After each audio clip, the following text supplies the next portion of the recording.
Story with Binaca. सुनिए कहानी Binaca की जुबानी। हाजिर है सुभद्रा कुमारी चौहान की कहानी देवदासी।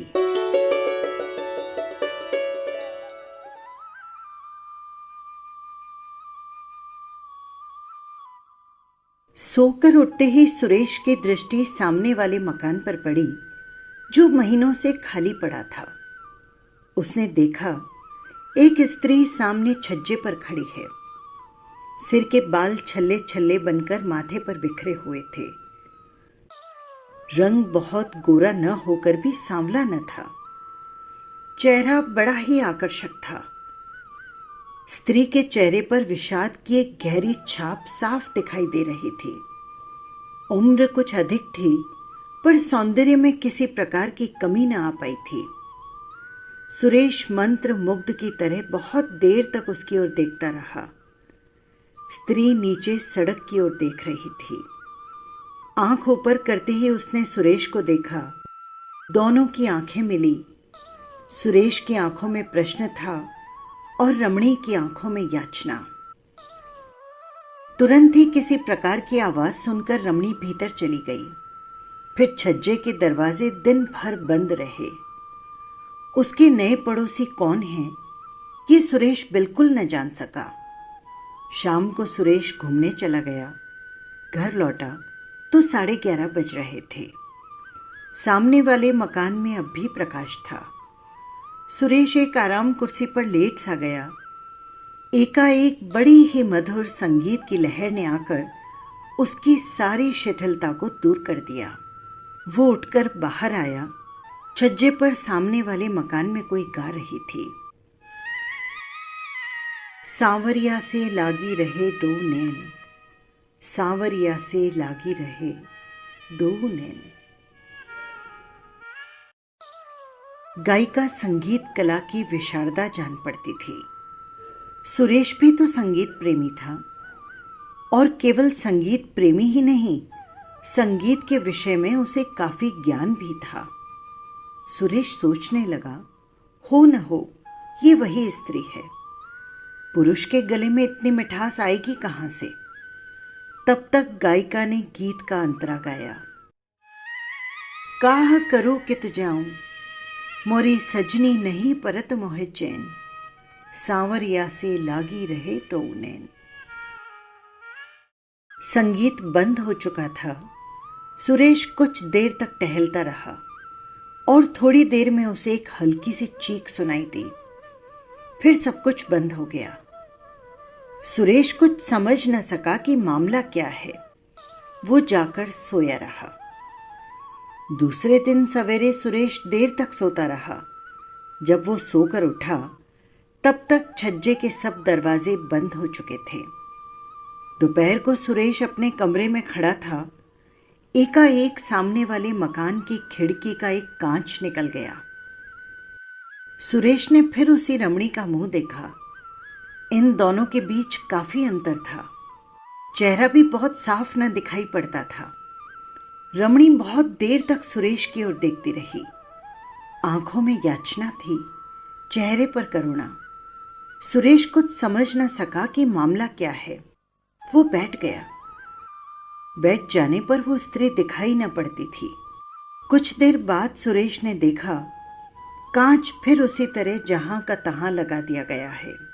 सुरेश के सामने ये स्त्री एक पहेली बनकर प्रकट हुई थी। वो कुछ समझ नहीं पा रहा था कि मामला क्या है। रमणी न तो कुलवधू सी जान पड़ती है और न ही निर्लज्ज वेश्या। वो सुरेश की तरफ देखती थी जरूर, पर वासना की लपट उसकी आंखों में नहीं थी। उन आंखों में विषाद के साथ याचना जरूर दिखाई पड़ती थी, और यह भी साफ साफ जान पड़ता था कि जैसे वो सुरेश से कुछ कहना चाहती हो, पर अवसर न मिलने के कारण कह न पाती हो। सारे दिन सुरेश इन्हीं गुत्थियों में उलझा रहा और शाम होते ही घूमने चला गया। सुरेश ने सोचा, दूसरों की चिंता में वो क्यों अपना समय खराब करे। उसने अपने जी को बहुत समझाना चाहा किंतु पहेली के रूप में वो स्त्री बार बार उसकी नजरों के सामने आ जाती। सुरेश बहुत रात गए घर लौटा। सोने की तैयारी कर ही रहा था कि सामने वाली छत पर उसे कुछ बातचीत सुनाई पड़ी। रात की नीरवता में सुरेश ने साफ साफ सुना। कोई कह रहा था, तो क्या तुम कोई सीता सती हो? बस यहीं पर या उस मंदिर में भी, जहां हजारों को रिझाने के लिए तुम्हें नाचना गाना पड़ता था? सीता सती न होकर भी मैं दुराचारिणी नहीं हूं। सुरेश ने सुना स्वर रमणी का था, और आपकी बात मुझे ये किसी भी तरह मंजूर नहीं। यदि आपने मुझ पर अपनी ताकत आजमाई तो मैं चिल्लाऊंगी। रमणी तेजी से बाहर छज्जे पर निकल आई। अपनी छत पर खड़ा सुरेश बैठ गया। रमणी के साथ साथ उससे बातचीत करने वाला युवक भी बाहर आ गया था। स्वर कुछ धीमा करके बोला, प्रतिमा, तुम्हें हम समझाते आ रहे हैं, तुम्हारे साथ किसी प्रकार का जुल्म नहीं करते। हम जानते हैं तुम कुलवधू नहीं हो। नाचना गाना तुम्हारा पेशा है। एक नहीं, अनेक पुरुषों से तुम्हारा संसर्ग रह चुका है। फिर हमारे साथ, जिसे तुमने अपने मीठे और मधुर व्यवहार से उन्मत्त बना दिया है, तुम्हारा व्यवहार ऐसा क्यों है? प्रतिमा बोली, मीठे और मधुर व्यवहार का अर्थ कदापि ये नहीं होता नरेंद्र बाबू कि हम आपको अपना शरीर अर्पण कर दें। फिर ये शरीर तो देवता को अर्पित हो चुका है। मैं देवदासी हूं, मुझसे ये सब नहीं होगा। नरेंद्र एक व्यंग की हंसी हंसता हुआ बोला, तो तुम अभी तक सती हो, यही ना? और वो पुजारी जिसके पीछे पीछे तुम। प्रतिमा बात काटते हुए बोली, बस रहने दीजिए, आप पुजारी जी का नाम न लीजिए। वे मेरे पिता तुल्य हैं। वे बहुत सीधे हैं। अगर वे सीधे न होते तो आप मुझे वहां से धोखा देकर ला भी नहीं सकते थे। नरेंद्र का नशा इस समय जोर पर था।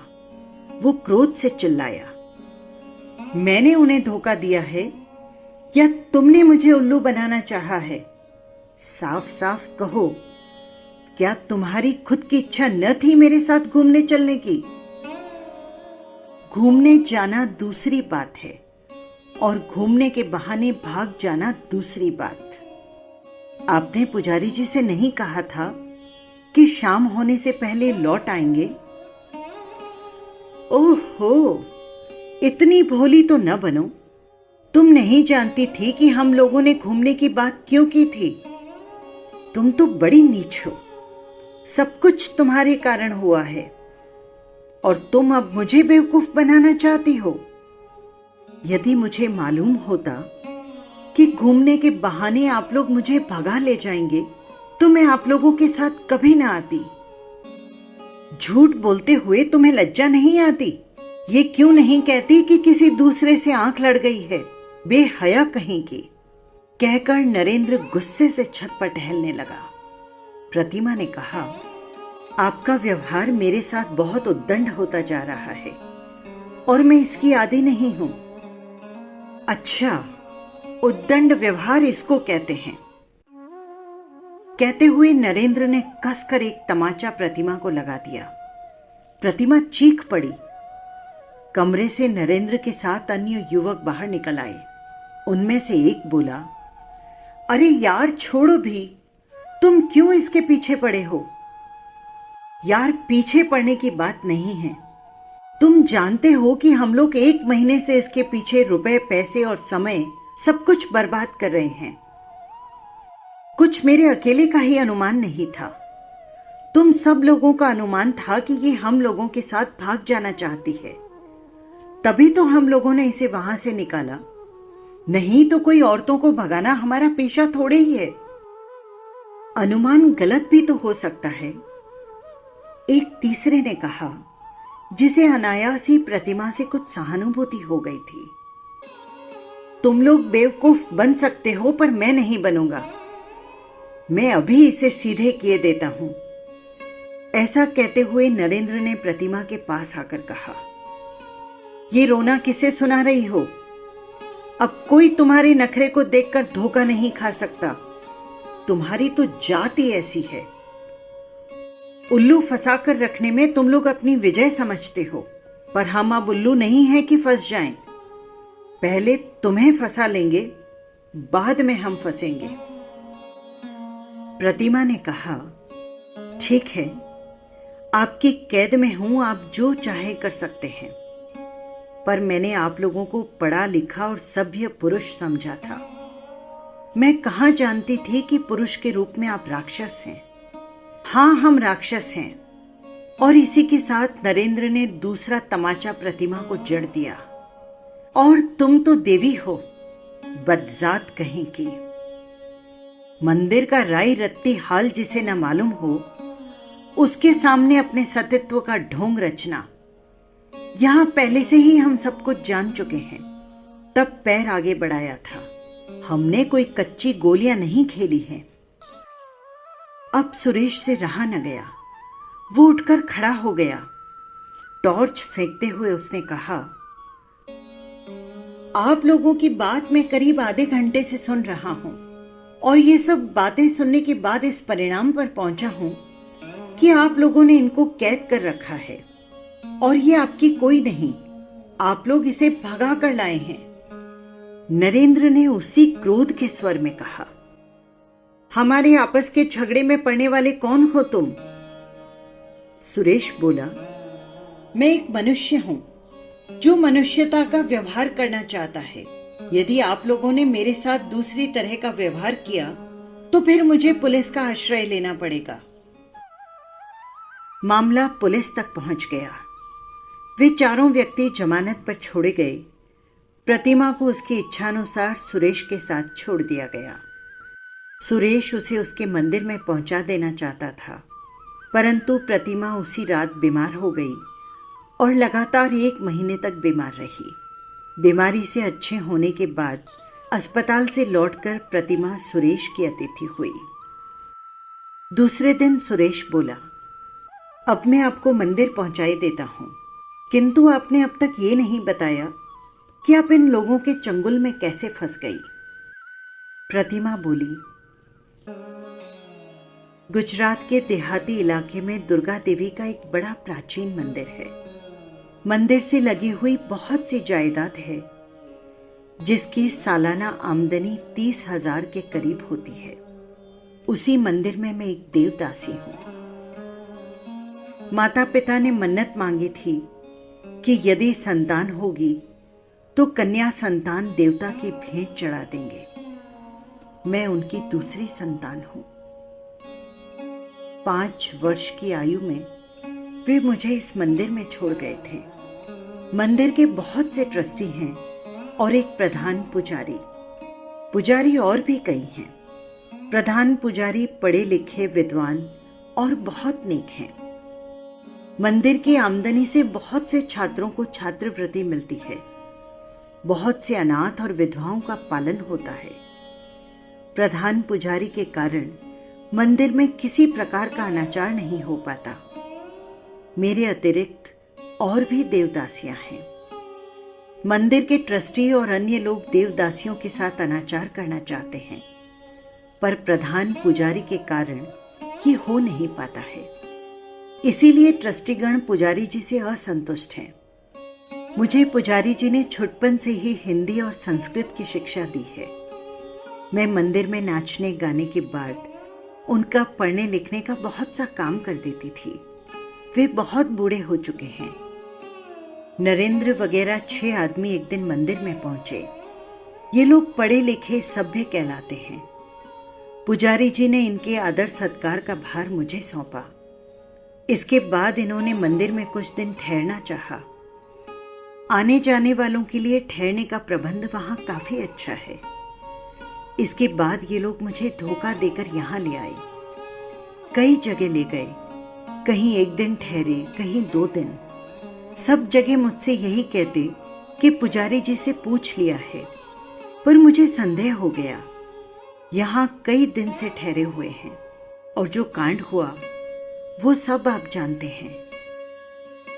सुरेश बोला, पहले मैं पत्र लिखकर पुजारी जी से मंदिर का हालचाल पूछ लेता हूं, फिर तुम्हें वहां ले चलूंगा। प्रतिमा की राय भी यही रही। सुरेश ने पत्र लिखा और कई दिन बाद उत्तर मिला। मंदिर की एक प्रधान देवदासी के गायब हो जाने से मंदिर में बड़ी गड़बड़ी मच गई है। ट्रस्टी लोगों ने प्रधान पुजारी को अलग कर दिया है। उनके स्थान पर जो प्रधान पुजारी नियुक्त हुआ है वो बड़ा ही अनाचारी है। अब मंदिर मंदिर नहीं, अत्याचारियों का अड्डा हो चुका है। निवेदक। और नीचे कोई नाम नहीं लिखा हुआ था। पत्र पढ़कर प्रतिमा ने कहा, अब मैं वहां जाकर क्या करूंगी? सुरेश ने कहा, तो फिर अब क्या करना चाहिए? हताश होकर प्रतिमा बोली, मैं क्या कहूं, आप ही बताइए। सुरेश ने कहा, मेरा तो विचार है कि आप विवाह करके किसी भले आदमी की कुलवधू की तरह रहिए। प्रतिमा चौंक पड़ी। विवाह? मुझसे कौन विवाह करेगा? और फिर विवाह की मेरी उम्र भी तो नहीं रही। सुरेश ने प्रतिमा के पास जाकर प्रेम, श्रद्धा और आदर भाव से कहा, उम्र की बात मत कहो प्रतिमा। शेक्सपियर ने जिससे विवाह किया था उसकी उम्र उससे 9 साल अधिक थी। विवाह 2 आत्माओं का मिलन है और आत्मा कभी वृद्ध नहीं होती। मैं तुमसे विवाह कर सकता हूं। प्रतिमा का चेहरा लज्जा से लाल हो गया था। उसका मस्तक छुपते छुपते सुरेश के चरणों पर आ गिरा। बस यही थी कहानी। आपको कैसी लगी कमेंट बॉक्स में ज़रूर लिखिएगा। और हाँ, यदि आपने चैनल को सब्सक्राइब नहीं किया हो तो सब्सक्राइब कर लीजिएगा, जिससे हर कहानी सीधे पहुंच सके आप तक। फिर मिलेंगे किसी नई कहानी के साथ। नमस्कार।